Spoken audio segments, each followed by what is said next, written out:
안녕하세요, 원더풀카입니다. 오늘은 자동차 검사에 대한 이야기를 해볼까 하는데요. 사람도 살아가면서 정기적으로 건강검진을 통하여 나의 몸 상태에 대해 면밀히 살펴보고 또 몸 상태에 따라 다른 관리가 필요한데요. 차량 역시 영구적으로 같은 상태를 가지는 것이 아니다 보니 주기적인 검사가 필요합니다. 자동차 검사의 종류는 생각보다 다양한데요. 오늘은 이런 자동차 검사에 대한 종류를 알아보도록 하겠습니다.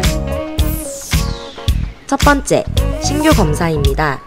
보통은 자동차가 제작된 이후 첫 번째로 받게 되는 검사를 말하며 국산 차량의 경우엔 차량을 구입한 소유주에게 인도되기 전 이미 공장에서 검사원들을 통하여 모든 검사를 마치고 출고되기 때문에 별다른 검사가 필요 없습니다. 하지만 수입 차량의 경우엔 검사장에 가서 신규 검사를 받아야지만 등록이 가능하고 더불어 렌트 이력이 있는 차량들 역시 이전에 사용되던 차량의 번호가 말소된 이후 신규 검사를 받는 과정이 필요합니다. 두 번째는 정기검사입니다.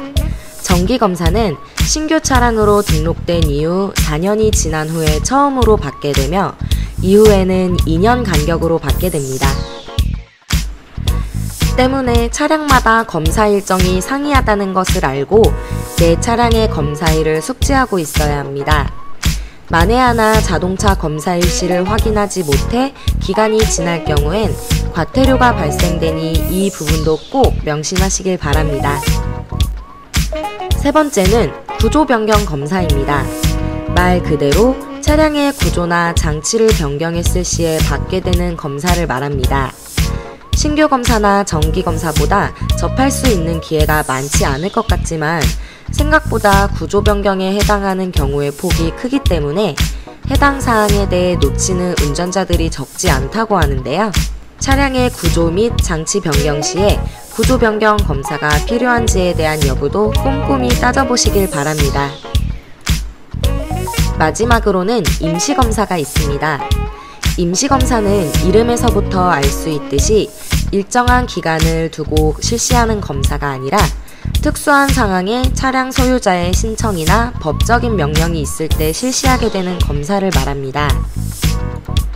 주변에서 가장 흔하게 볼 수 있는 경우는 안전성에 대한 보장이 없는 튜닝을 했을 경우 혹은 불법적인 차량 튜닝을 하여 해당 부분에 대한 원상복구 처리가 이루어졌는지를 검사하는 경우가 많습니다. 혹은 여객 기능을 하고 있는 차량들의 수명을 조금 더 늘려 사회적인 비용을 감소시키고자 실시하기도 합니다. 보통 시내버스는 9년, 전세버스는 8년의 수명이 정해져 있습니다.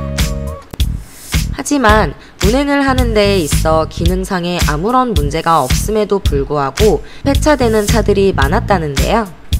이러한 상황에 지출되는 비용을 절감시키기 위하여 임시검사를 통해 차량의 성능을 점검하고 문제가 없을 시에는 수명을 연장해주는 식으로 운영되고 있다고 합니다. 차이점이 있다면 여객 기능을 가지고 있는 차량의 수명 연장을 위한 임시검사는 일반적인 차량들이 받게 되는 종합검사 항목에 따라 체크된다고 합니다. 자동차 검사는 차량을 안전하게 운행함에 있어 반드시 필요한 요소 중 하나인데요. 오늘 영상을 보신 이후에 내 차량의 검사 기간이 언제인지 체크해 보시는 것도 좋을 것 같습니다. 원더풀카에서 제공한 자동차 검사 내용이 도움이 되셨다면 좋아요와 구독 버튼도 잊지 마세요. 그럼 다음 시간까지 안녕.